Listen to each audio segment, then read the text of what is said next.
네, 마이크 켜고, 오케이. 자, 본문 말씀, 열왕기상 3장 1절에서 15절.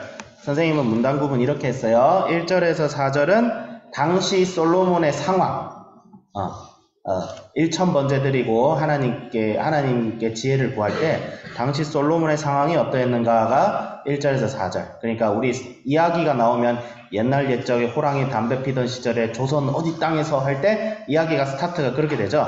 그래서 1절에서 4절은 그런 부분이에요. 그러니까 3장으로 넘어가면서 이 열왕기상의 새로운 에피소드가 시작이 됐다. 이런 측면에서 1절에서 4절을 나누면 될 것 같고요. 그 다음에 5절에서 10절은 뭐예요?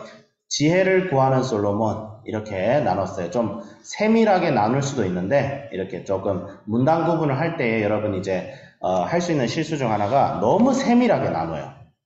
근데 그러면 그냥 절이 돼버려요. 그치? 그냥 절이 돼버려요. 조금은 카테고리화 시킬 필요가 있어.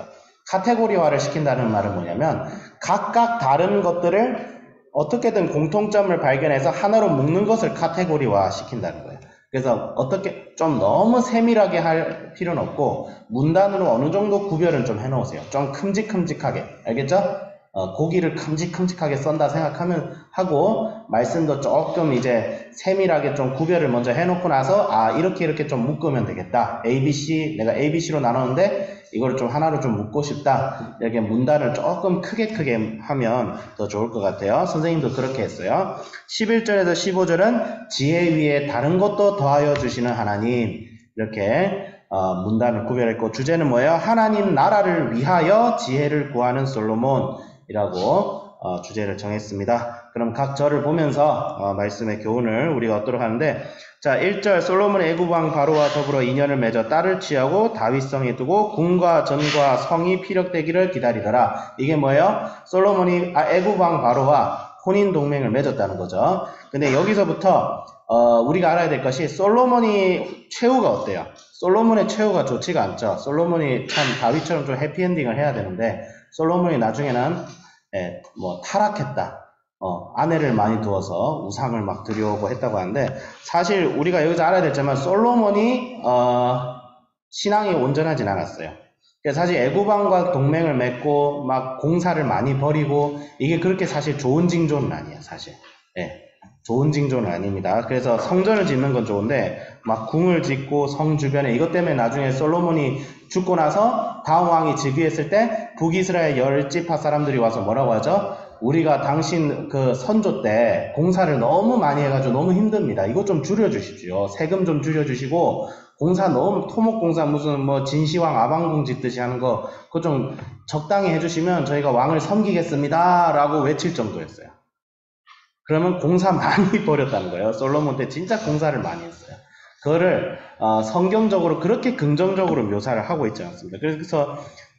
그래서 성전 건축하고 나중에 재물도 많이 쌓고 하는데 신명기 17장 16절에서 17절에는 이스라엘의 왕이 될 자격과 덕목 중에 하나로 뭐가 나오냐면 그는 무엇을 많이 두지 말라고 하죠? 병마를 많이 두지 말라. 그 말은 뭐예요? 말이 뭐예요? 군사력이에요. 군사력. 너는 너를 위하여 힘을 너무 많이 쌓지 마라. 다른 왕들은 막 병마를 최대한 많이 둘러 하잖아요. 왕은 힘이 세야 되니까. 막 세금 안 내면 저 지방을 막 초토화시켜야 돼. 이게 옛날 왕들이 군대를 많이 보유한 이유는 외적의 침공에도 방어하려고 하는 것도 있지만 더 중요한 건 세금 거두려고. 세금을 안 내잖아요. 그 지방이. 근데 왕이 군사력이 없으면 세금을 강제로 내게 못해요. 왕말 무시하면 그만이야. 근데 왕이 군사력이 많잖아. 그럼 세금 안 내죠? 그 지방을 싹 다 몰아버린다. 거기에 있는 아내와 딸을 다 노예로 팔아버려요. 왕은 그렇게 할 수 있어요. 그 마을이 세금을 안 내냐. 수탈이라고 하죠. 사실상. 근데 하나님께서 뭐라고 하죠? 너희들은 나의 백성을 그렇게 압제하지 말라고 해요. 근데 솔로몬은 나중에 병마를 많이 둡니다. 그래서 상당히 좀 슬프고 또 더 17절은 굉장히 재밌는 내용입니다. 그에게 아내를 많이 두어 그의 마음이 미혹되게 하지 말 것이며 자기를 위하여 은금을 많이 쌓지 말 것이라. 이게 왕의 자격에 나와요. 왕은 이래야 된다. 신명기 모세가 막 기록한 글이에요. 그러니까 이게 뭐냐면 솔로몬이 이대로 하지는 못했다는 거예요. 그 말은 뭐냐면 솔로몬의 신앙이 하나님을 믿기는 믿는데 하나님 말씀대로 사는 것이 옳다고 생각하고 그 말씀대로 살려고 하는데 하나님보다 자기 생각과 명예가 우선입니다. 네. 하나님 뜻대로 살려고 하기는 하는데 하나님 뜻대로도 살겠다 이거예요. 그러니까 하나님 뜻대로만 살겠다와 하나님 뜻대로도 살겠다는 여러분 굉장히 다른 겁니다. 하나님 뜻대로도 살겠다는 말은 사실상 그렇게 불신앙과 사실 그렇게 다를 바가 없어요. 사실은. 그러니까 하나님께서 쓰기는 하시는데 온전히 못 쓰세요.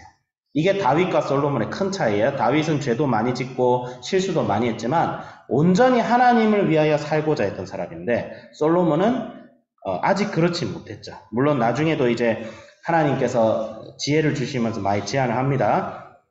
그래서 근데 솔로몬이 그래도 참 다윗에게 교훈을 많이 받았던 게 솔로몬이 6절에서 가로되 주의 종 내 아비 다윗의 성실과 공의와 정직한 마음으로 주와 함께 주의 앞에서 행함으로 이건 뭐예요? 아 다윗이 하는 거 보니까 정말 하나님을 저렇게 섬겨야겠다라는 마음의 동기는 있었던 것 같아요. 그 다음에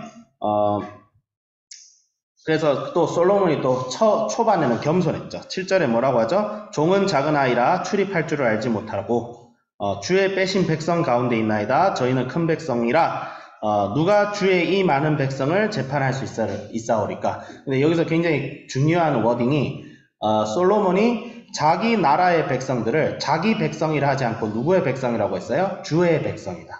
이건 엄청난 겁니다. 원래 왕이 다스리는 나라의 백성은 누구 백성이에요?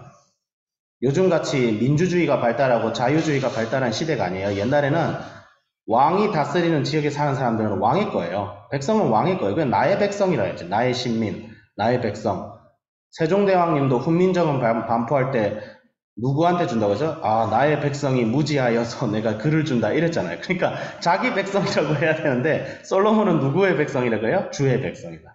그 말은 뭐예요? 내가 왕이 된 것이 내가 잘나서 왕이 된 것이 아니라 하나님의 나라를 통치할 때 하나님께서 하나님을 대리하여서 내가 지금 이 자리에 있는 것이지 내가 잘나서 이 자리에 있는 것이 아닙니다. 그런데 또 뭐라고 하죠? 솔로몬이 지혜를 구했다고 하는데 이 지혜가 무엇을 위한 지혜예요? 이게 무슨 지혜예요? 누가 주의 이 많은 백성을 재판할 수 있사오리까? 지혜로운 마음을 종에게 주사 주의 백성을 재판하여 선악을 분별하게 하옵소서. 그러니까 뭐야? 하나님 나라를 위해서 지혜를 주세요 이거예요. 네, 하나님 나라를 위해서. 그러니까 솔로몬이 지혜를 구한 게 나 좀 똑똑해지고 싶어. 그게 아니라 내가 리더로서 이제 이 나라를 다스려야 돼. 난 너무 부족하다는 거예요. 그러니까 리더로서 지도자로서 주님께서 택하신 이 백성들을 잘 다스릴 수 있도록 저에게 지혜를 주세요. 그거였어요. 하나님께서 이걸 굉장히 좋아하십니다. 솔로몬이 너 참 괜찮다. 너 참 좋은 거 구했다. 그래서 하나님께서 지혜만 허락하셨을 뿐만 아니라 부귀 영화까지 허락하시죠. 부귀 뭐예요? 돈 많이 벌게 해주겠다. 돈 좋죠. 예. 그래서 우리가 솔로몬의 기도 응답을 받기 위해서 엄청나게 노력합니다. 그냥 본질은 뭐냐면 하나님 나라를 구하라. 하나님 나라를 구하라. 그리고 솔로몬에게 참 이게 좀 예언적인 말씀인데 14절에 뭐라고 하시냐면 내가 만일 내 아비 다윗의 행함 같이 내 길로 행하며 내 법도와 명령을 지키면 내가 또 내 날을 길게 하리라 이 말이 있어요. 이 말은 참 다른 말로 보면 아직 솔로몬이 다윗의 길로 가고 있다는 거예요? 안 가고 있다는 거예요? 아직은 사실 못 가고 있다는 거예요. 사실. 그러니까 얘기하는 거예요. 너가 참 마음이 참 좋고 네가 하나님을 경외하는 마음을 내가 알았다. 근데 이제 너가 너의 아버지가 했던 것처럼 100% 절대적으로 나를 따랐으면 좋겠다. 너가 거기까지 예수님을 닮아가는 것까지 자라가라. 너의 신앙이 이제 거기까지 자라간다면 내가 더 많은 축복을 허락해 줄게. 내 날을 장수하겠게. 내 날을 길게 하겠다. 성경에서 이제 장수는 축복으로 나오는데 이제 좀 오래 사는 측면도 있지만 삶의 질적인 것, 삶의 희락과 기쁨, 그러니까 안식을 사실 말하기도 해요. 그래서 다윗이 그렇게 살면 왕으로서 아주 행복하게 살 수 있을 것이다. 그렇게 하나님께서 약속을 하시죠. 그래서 16절에서 28절은 우리가 내일 이제 또 주일이죠. 그때 이제 그 유명한 솔로몬의 재판이 나오죠. 두 어머니가 아이를 두고 이제 다투는데 이 어머니가 성경에서 원래 누구로 나오냐면 창기로 나옵니다. 창녀. 그러니까 남자에게 몸을 팔아서 돈을 버는 사람들. 이 당시에 굉장히 하층민이고 보통 남편을 잃은 과부들, 그런 사람들이 이쪽으로 많이 전락을 했어요. 근데 근데 이 창녀에 대해서도 솔로몬이 공의롭게 판결한다는 것은 무엇을 의미하냐면, 이 세상의 가장 낮은 백성들 중에 가장 낮은 자조차도 솔로몬이 어떻게 한다는 거예요? 하나님을 대리해서 통치하여서 긍휼을 베푼다는 것을 보여주죠. 그래서 사실 솔로몬이 스타팅은 굉장히 좋았어요. 여기서 정말 신앙이 하나님 앞에서 온전히 100% 하나님께 드려지는 신앙, 온전히 100%, 내 생각, 내 그것이 없이 온전히 하나님께 드려지는 삶을 살았다면 솔로몬이 더 부귀영화를 누렸을 텐데 참 아쉬운 측면이 있어요. 그래서 좀 8시네요. 조금 적용을 하자면 입신양명을 위해서 살지 말자. 네.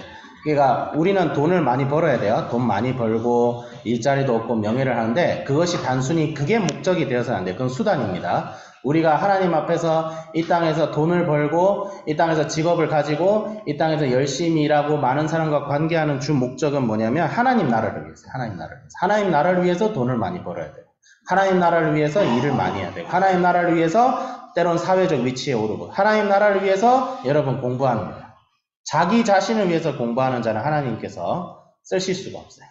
사실은 쓸 수가 없어요. 쓸 수 있는데 제한적으로밖에 못 씁니다. 그런데 하나님께 전적으로 순복하면서 나아가는 사람 100% 내 생각은 하나도 없어야 돼요.